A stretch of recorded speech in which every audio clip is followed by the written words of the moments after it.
I know it's hard when you begin the race, and at times you may feel depressed and down and out. You may feel like no hope is there for you, that you are lost. But it is in you to overcome the difficulties, to find the power within. It may feel like a war is around you, but you must surround yourself with others that will pick you up when you are down, to feel that teamwork build within you. You may feel devastated, but with your team around you, you can overcome your struggles.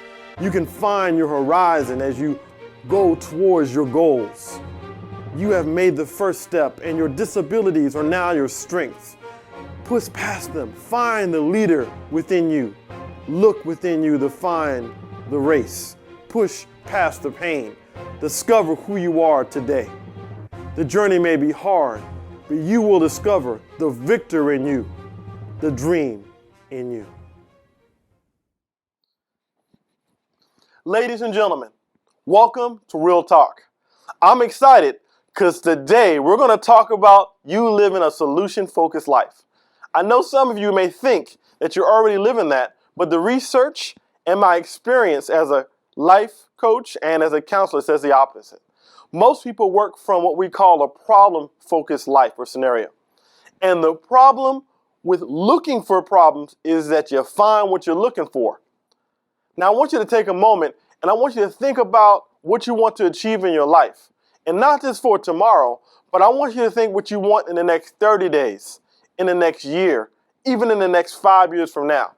And if you don't have your goals written out, if you don't have a legitimate plan to get to your dreams, then I suggest you stop this recording right now and look back at the Real Talk library, at some of the past episodes, and you'll be able to focus what your dreams are, what your plans are in order to reach those dreams.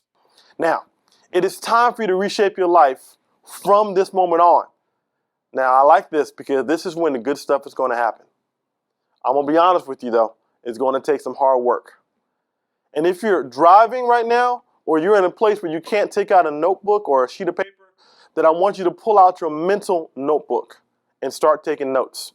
Because if you review this material, if you use this material that I'm about to give you, I guarantee you're going to have a change in your life.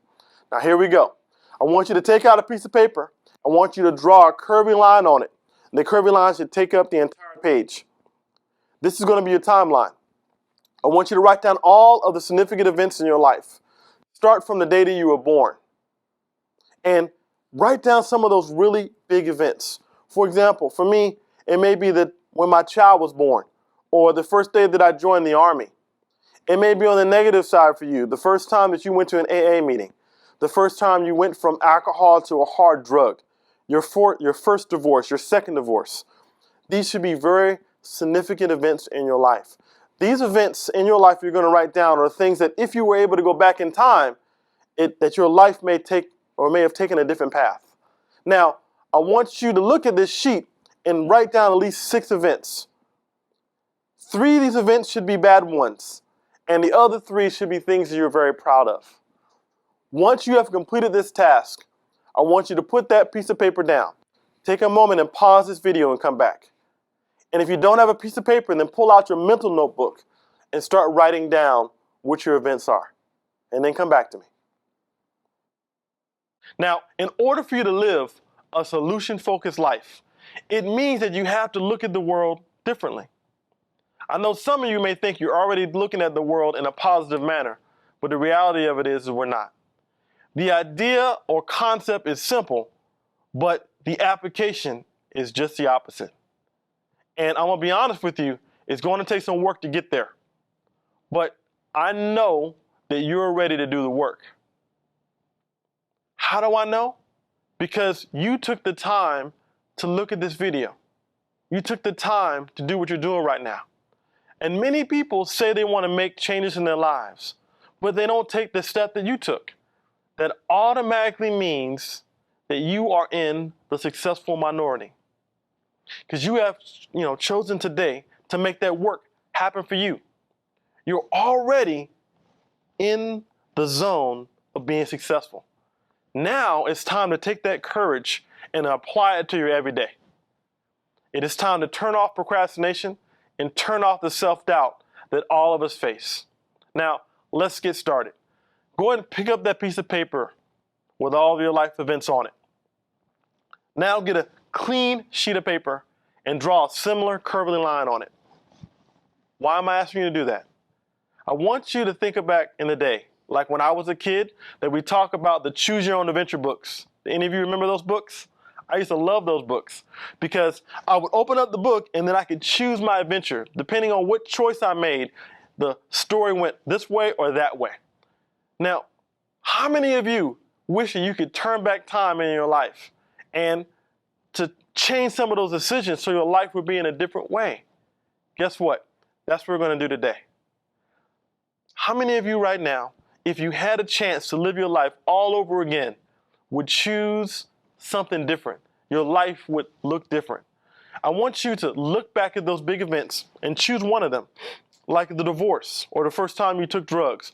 And instead of saying you did it, I want you to go the other way. Let's say that you didn't do cocaine. You passed that test. You didn't have that child. Whatever it is, I want you to change that life event. For example, for me, I failed out of Purdue University, and I want you to play the what if game. So what if I continue my education at Purdue? Then I would not be in front of you today. I would be a pharmacist. And what if I had passed? I would have stayed at Purdue University as a student. I would have been the advisor for the resident hall for the football team. And I would have stayed connected with the people that I was in school with, like Drew Brees. And my clientele for my life coaching practice would have been people that make a lot more money than they make now. I would have had 3 or 4 houses by now, chilling on a beach. I would have taken that first vacation to Japan and to Australia. I would have changed my life around. The reason for this exercise, and I want you to do it for yourself, is that it allows me to open up my dreams. It allows you to go and dream big. And sometimes it's hard to do that because we turn those dreams off. Now, from my story, you can pull up some of my goals that maybe I was afraid to talk about before. Being a life coach, traveling around the world, having big name clientele. What are your dreams? It is time for you to brush them off right now and to start moving towards them again. The next step is for you to find out what worked for you in the past. For example, I had a client that failed out of school, and he looked at his progress in school as a failure because he didn't get a degree. And so he took that whole experience and put it in the trash can. But there was one semester where he made all A's, and he made all A's and got on the honor roll that semester because he was doing stuff online. He hated online learning, but he was successful at it. What I want you to understand is that a lot of times we look back in our lives and we look at the emotional aspect. I didn't like the way it made me feel, so I feel like a failure. I want you to look past that a little further and understanding that many times you shut off those options in your life because you look at yourself as a failure.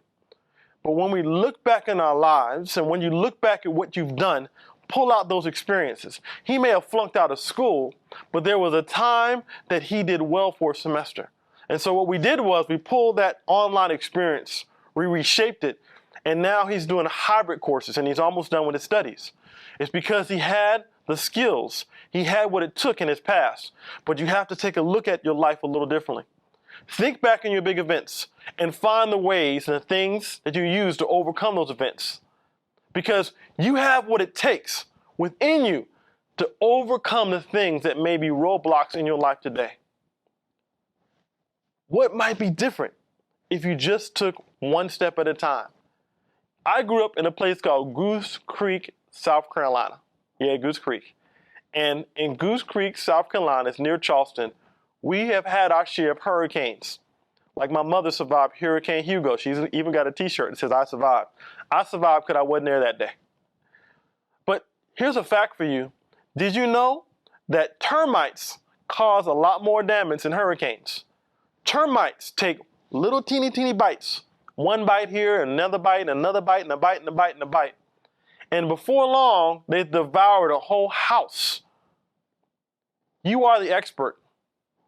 You don't have to go outside yourself to find the answers. I want you to understand and make that clear for you. You have to start taking small bites on the ways to success for you. Now, some of us, including me, need to get outside help sometimes. I get that. And when you do that, maybe go find a solution-focused therapist, because that therapist is going to unlock what you already have in you to be successful, for you to discover the treasures that are in you. Yes, the treasures are in you. Remember, you have to ask yourself the right questions. And I'm going to teach you how to reshape the way you think, the way you ask yourself questions.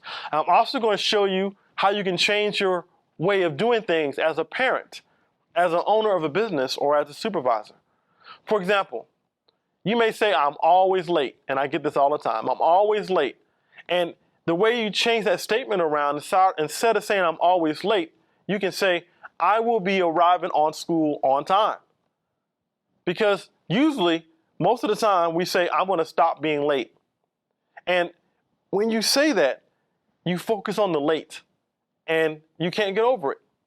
This is one small bite, or one small step for you to understand and change you from a problem focused to a solution focused. It is time for you to understand the power that you have within. I want you to think of something, for example.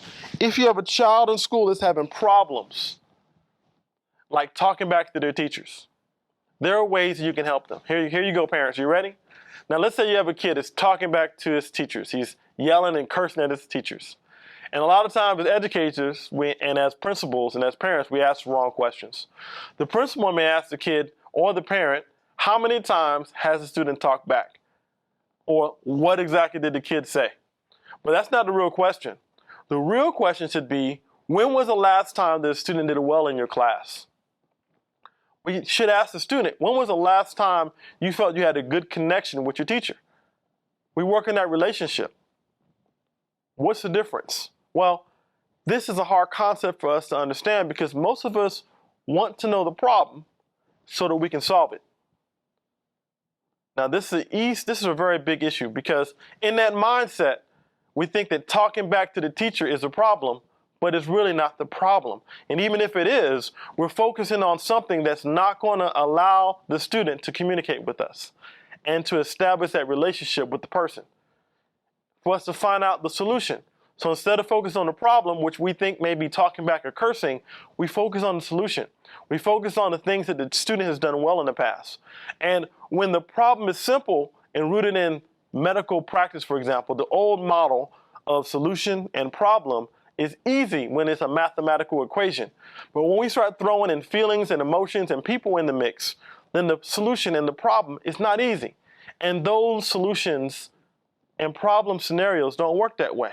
1 + 1 does not equal 2 when it comes to a person. 1 + 1 may equal happiness. Now, we often find ourselves putting out the same small fires over and over again. I want you to think about something. What small fires, what problems have you been keeping lit? Have you tried to put out over and over again with no success? Maybe it's disciplining your kids. Maybe it's money problems. Maybe it's relationship problems. What things do you keep putting out over and over again?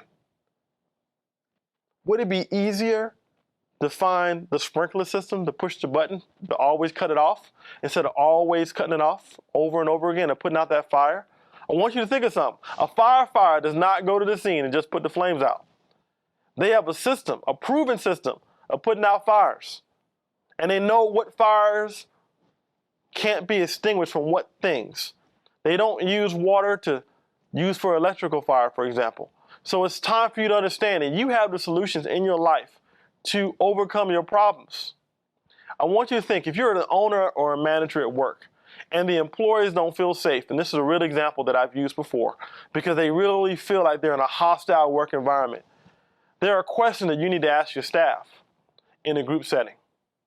I want you to think now, most of the time we ask about the perpetrator and what things happened and what they did to you. Instead, I want you to ask some different questions. You might want to write some of these down. Ask them what makes a work site safe for them. What does it look like? I want them to visualize, how is everyone behaving in this safe work site? How is everyone talking to one another in this safe work site? Now, I have posed this question out in a couple work sites, and I'm going to give you some real life examples on how we changed the culture, we changed the scenario, and we made the hostile work environment a safe work environment. I asked them what was hostile, and they said, well, in a safe environment for them, it would be free of sexual harassment. And then I asked them how would people be behaving instead, and they told me, well, if this was happening, then people would make rude sexual comments. And when they were happening, then other people would stand up for them.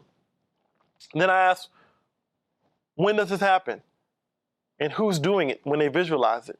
And they see themselves doing it. They realized they can make a change. During the workshop, we open up something new, a different way of asking. Now, from this group, I asked them if there was no sexual harassment, then what would these rude comments change into? How can we change this for ourselves? And the energy changed in the room immediately, because there is a more effective way of dealing with people than just calling them out and making somebody a scapegoat. Because if you do that, the behavior may change for threats of being fired for a moment, but it doesn't have a lasting effect on them. The discussion changed from one problem, and we started talking about solutions. And I'm going to tell you something for you managers out there, for you business owners. If you want to have a real change in your workplace, the culture has to change. And the people that have lasting results within their organization are the owners and managers that realize that the only people that can change the culture in your organization is not you as the head of it, but your employees. This is why having a 1-hour seminar or for them having them watching videos on sexual harassment does not work. We often threaten people. If you do this, you're going to lose your job. And we don't offer them solutions. And in these situations, people will still find new ways to break the rules. If you give them all these rules, then they find ways to get around them. And what you really have to do is change them from a problem-thinking culture to a solution-focused culture. And it's also going to help your bottom line, because when they come up with things in your business, in your everyday, no matter what products you may be delivering, they're going to find solutions that are going to enable your business to go from where it was to a different level. Aren't you ready for them to do that? It'll stop you from micromanaging them. Now, this concept also works in your personal life. Think about it. Think of a problem that you can't seem to get over. And use the example from earlier, for example, that maybe you're saying that you're having a hard time getting to work on time, getting to your activities on time. Change it. Think about some of those questions. Think about the solutions. And when you think about the solutions, you're able to make a change in your life and a direction. And if you can't find a time when you had a solution, then I want you to take today and backtrack. It may be a hard concept to first understand, but once you start applying it into your life, I guarantee you it's going to make a real big change in your life.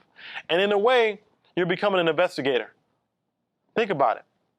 If someone called into your life and gave an anonymous clue and they said, I know that there is an ability inside of you to be successful, wouldn't you investigate that ability?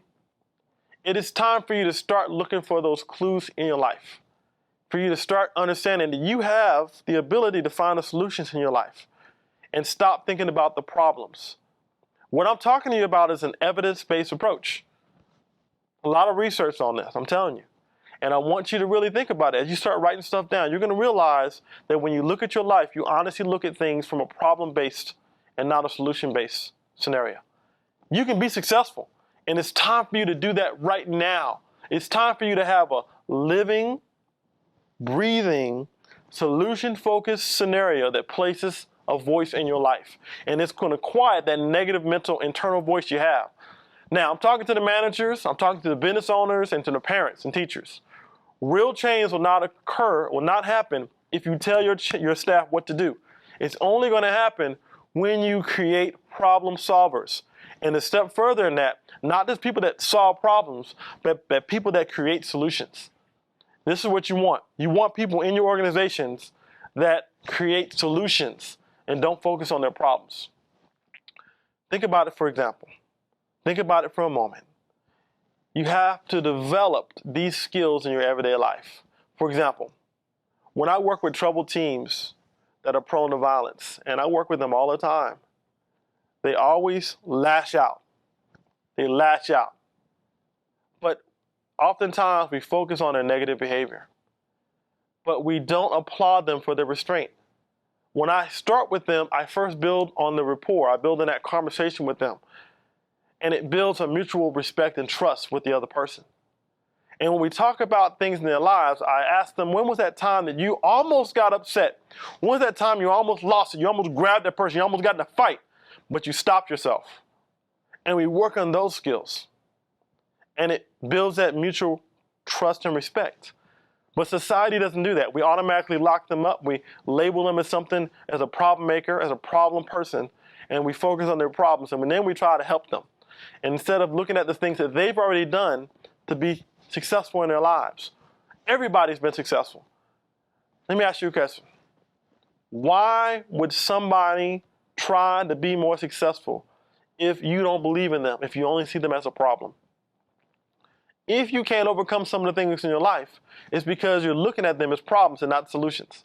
And it's time for you to change that problem behavior, because it's human behavior to look at yourself as wrong, and look at yourself as bad, and look at the things in your life as not being successful.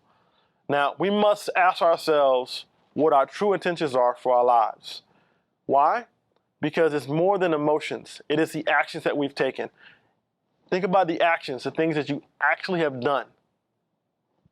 And it's the time for you right now. It is time for you to look at the actions you've done. You have it. In our society, we're obsessed with that question on the why. It's one of the reasons why reality shows do so well in our country, because we want to know the why behind it. We see these famous people and we want to know what they are when the doors close. We want to know the why. I want you to stop asking the why, and I want you to look at the what. What did I do? And then do it again. The next thing is you got to understand is that the solution may have nothing to do with the problem. I'm going to tell you again, the solution may have nothing to do with the problem. Yeah, wow. Did I say that? Yeah, I did. Because the solution may be separate from the problem. Because when we focus on what is wrong, we find what's wrong.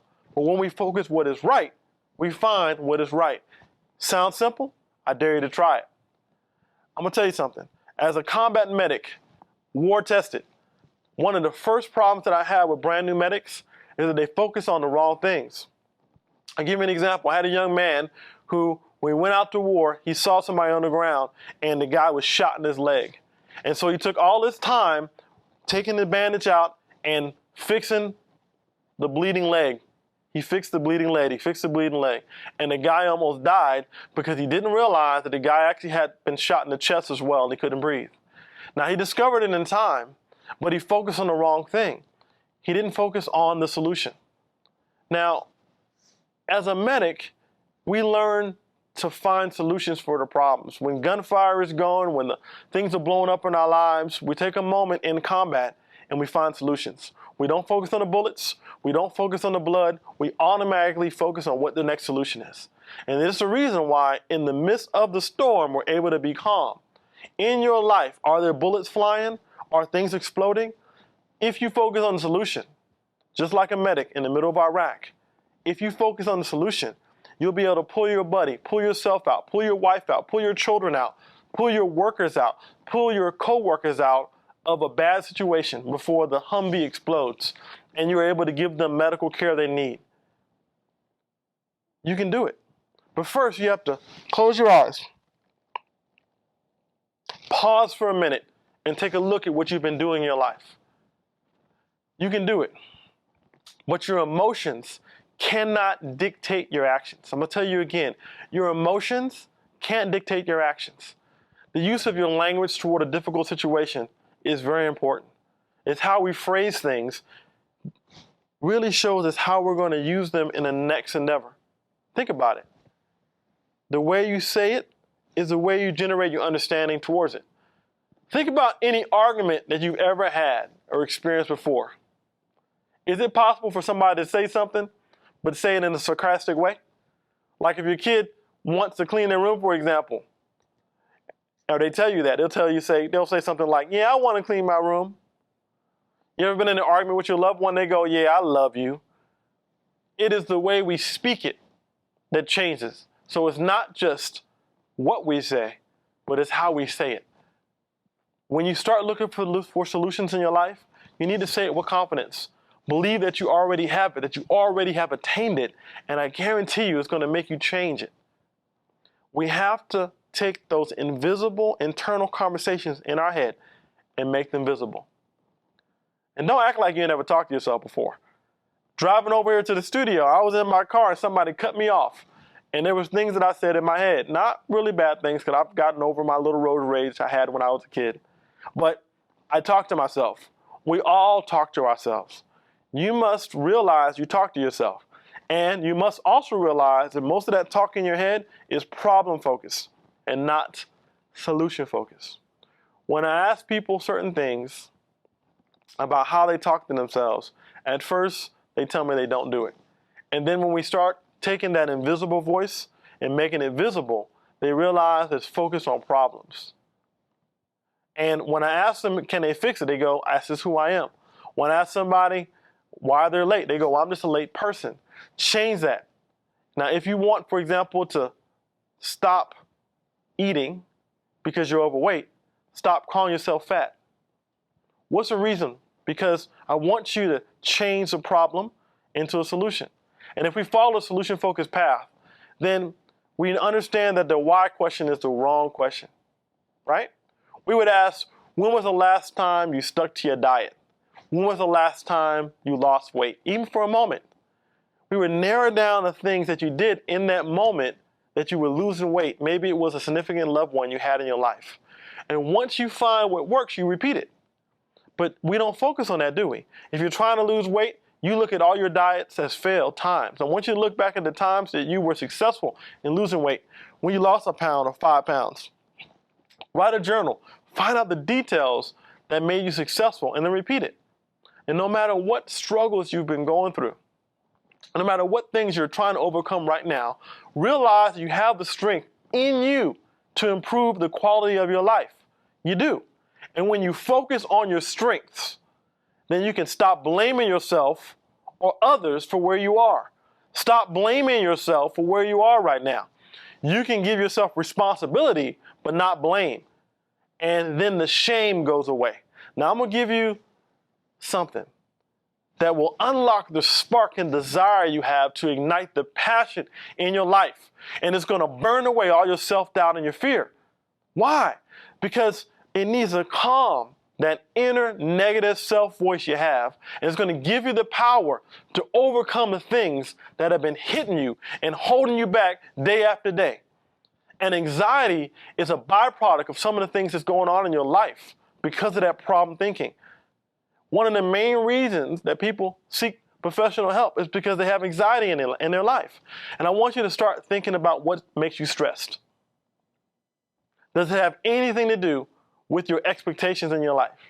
Do you feel that if you don't complete whatever goal or whatever task in a certain time period, that you're going to feel shame or guilt? Think about it. What is your greatest fear? Is it that you're going to fail? And if you're going to fail, what does your inner voice say? If I fail at this, then I'm going to be a failure. Instead of going that way, look back on the things that you did right, not the things you did wrong. It's going to help you brush yourself off and get back up. It's a difference between the multimillionaires that I talked to you about before, who look at a bankruptcy as an opportunity to grow. They learn what they need to do next time instead of looking at the things they didn't do right. And whenever someone says something negative, I want you to find the good in it. That's right. For the next week, I want you to find the good in whatever they're telling you. And if a person is late to an event, for example, I want you to notice how they participate once they get there. I want you to realize that, because a lot of times when people are late, they realize they're late and they contribute more. So instead of focusing on why they're late, I want you to take a moment, look down at what they're doing and what you're doing, and find the things, the solutions that made it better. Why? because you need to ignore the temptation to join into the negative conversation around you and the negative voices in your head. Now you're going to notice that giving positive feedback to your friends and family members is going to feel strange because we don't do that. We make fun of other people all the time, and compliments are very hard to take. I'm going to give you an example. I want you to think about it. Have you ever done something really well in your life, ever won a prize or an event or done really well, and then you gave yourself a backsided compliment? You said, man, I won that award, but you know, I was not the only one in the contest.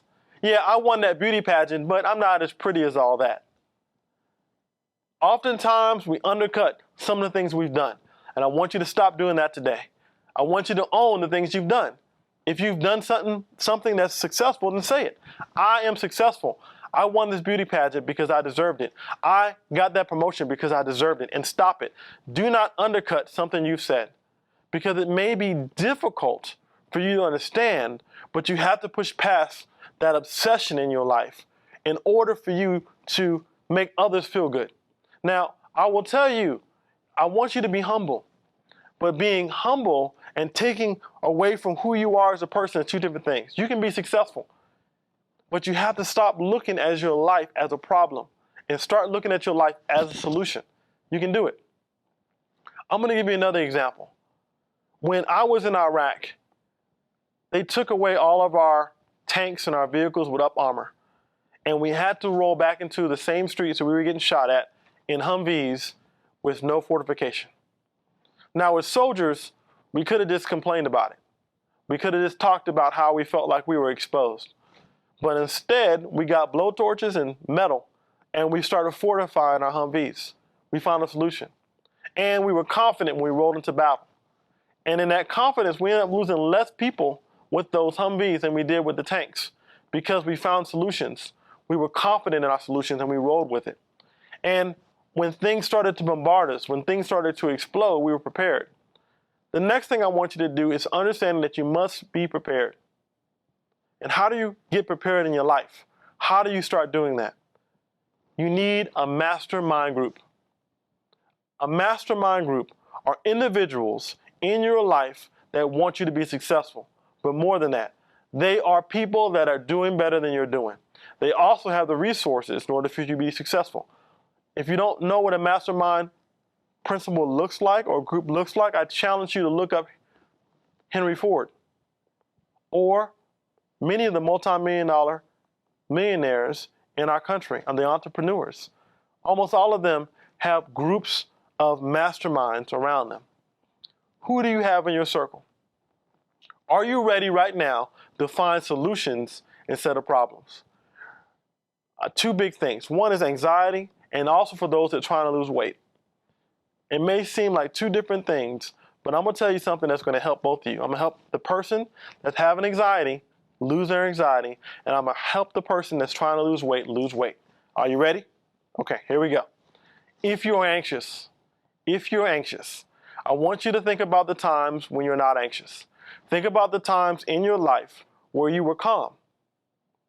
Those moments when you were at peace. Another example, I had a young man who was anxious all the time.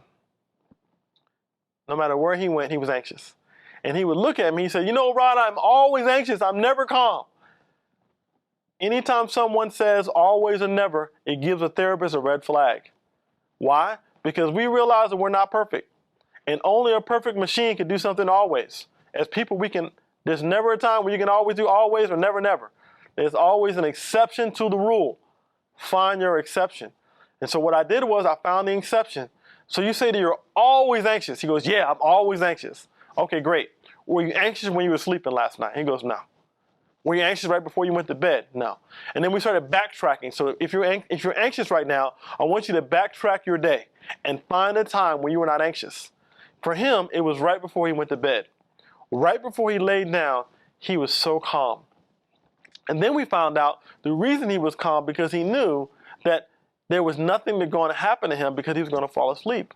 And so we started to help him visualize that time. And as we started to incorporate that time in his daily life, we were able to take the anxiety away one step at a time. And when he realized he had the ability to turn off his anxiety, then he had a control over it. And so instead of his fear controlling him, he controlled his fear. He controlled his anxiety. He realized he had the solution with him the whole time. The same thing with those of you that are overweight. Those of you that are overweight, and you know you are, but you can't stop eating. You can't start exercising. And I want you to take a moment. Instead of looking at yourself as fat or overweight or lazy, I want you to think about those times when you did what you needed to do. The time when you went to the gym for that week and you were excited. The time that you stuck with that diet for a few days and you lost a few pounds. And look back at what made you successful. A lot of us do that. Well, I was excited. Another example, a young man who used to be overweight and he's no longer overweight. As a matter of fact, right now he's a personal trainer. How'd that start? Because we're looking at his life as a fat person. He looked at himself as somebody that needed to take his solution focus, stuff he had, the stuff he did right in his life, and transform it in his everyday. He realized that at those moments when he stuck with the diet, at those moments when he was in the gym running, that he had himself surrounded with people that supported him, that he made himself accountable, that he told people what his goals were. And so what he did was, and he stopped hanging around other people that didn't want to be successful. He used to say that I stopped hanging out with fat-minded people. You understand that? That in their mind they were fat. It doesn't matter what your body's doing. If you believe you're fat in your mind, if you see that as the problem, you're always going to be fat. So he started looking at himself at the way he wanted to be. He started seeing himself as somebody who was fit and in shape. And all he needed to do was find the right solution. And so what that enabled him to do is that it enabled him to get up in the morning. Because when you're overweight, for example, you feel sluggish. It's a reality.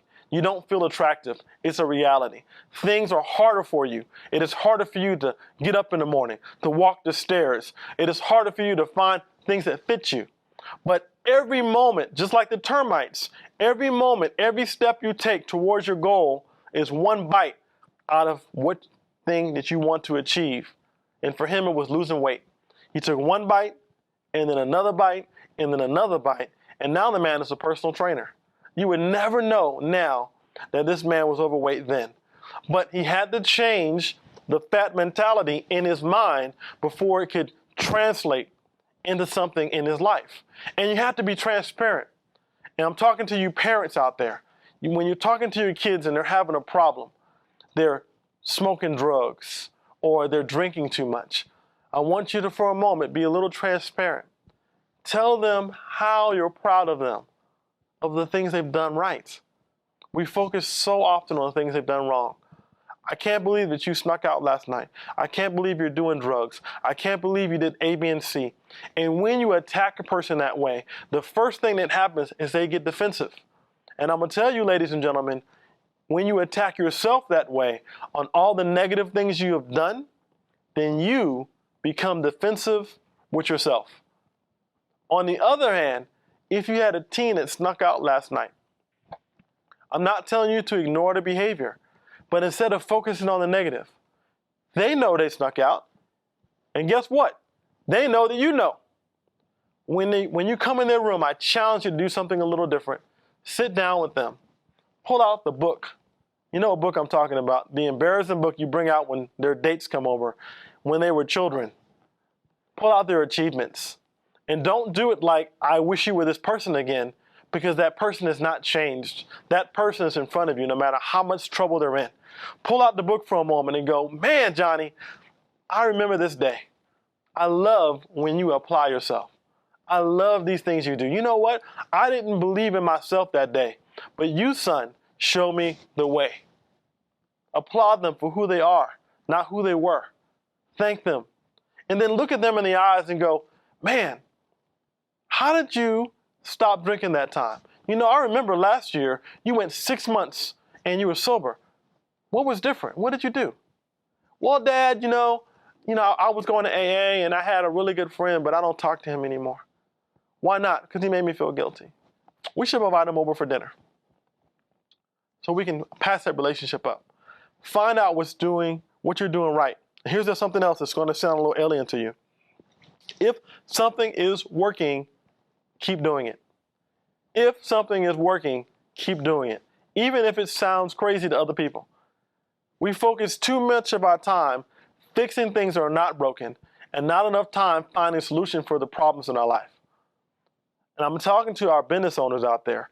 A lot of you have a successful business and you spend so much time recreating yourself and not enough time looking at the things you want to overcome. Find a solution and moving on. If it is working for you, you don't need to recreate it. If it's working for you, keep doing it. And so what did I talk to you about today? I talked to you about finding solutions and not problems, about living a solution-focused life and not a problem-focused life. I want you to think about your day today. As you start your day today, when you wake up tomorrow, what solutions are you going to put in place to make your life better? Your children do what you do and not what you say. And it's time for you to sway your legacy for your kids, your legacy for your employer, your legacy for your employees. How does that happen? How do you get a legacy? You get a legacy by finding solutions. Think about all the famous people in the world. The Wright brothers with the first airplane. Thomas Edison with the light bulb. He failed over and over and over and over and over and over again. But he never looked at that. He looked at something that was failed and he went, I realize that this doesn't work, but you know what? I found a solution to containing this light bulb. And so he took the solution and he moved on. He took a part of that solution and moved on. And he didn't take the problem because he could have done what most of us do and said, you know what? This light bulb thing is not working and quit. He would have focused on his failures. And that's what the majority of us do. You know, a true master, because I have friends that are in the martial arts, a true master has failed more times than the average person has succeeded. They fail over and over and over again.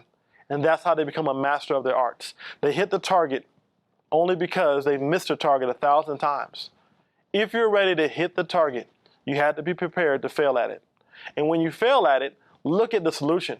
For example, when a master is looking at a target and they pull the bowstring up when they're doing it, and they realize that this arm this way didn't work out.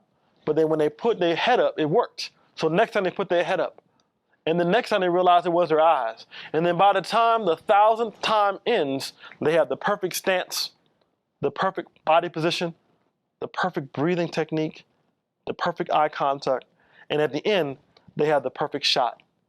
It is time for you to get the perfect shot in your life, for you to find the solutions that worked and start to integrate it in your life. And once you do this, once you pull the bowstring back, you're going to have the perfect aim at your life. Are you ready to have the perfect aim? You should be. And there's only 2 times to act, right now and too late. It is time for you to have real talk with yourself. I want you to now look at the solutions in your life and no longer the problems. I want you to apply this with your children, with your loved ones, in your business, in your life. And if you don't believe me, I'll go online right now and look up solution-focused therapy. What I've done is taken this therapeutic approach and turn it into a living, breathing exercise that you can do with your life every day. And if you're in a place that you can't do this for yourself, then seek professional help. If you're in San Antonio, call me. If you're not, find somebody to help you, because true strength and true inner strength come from people that are willing to say, I need help. Asking for help does not make you weak. Asking for help makes you strong. This has been Ron Palmer. Real Talk. Have a good day.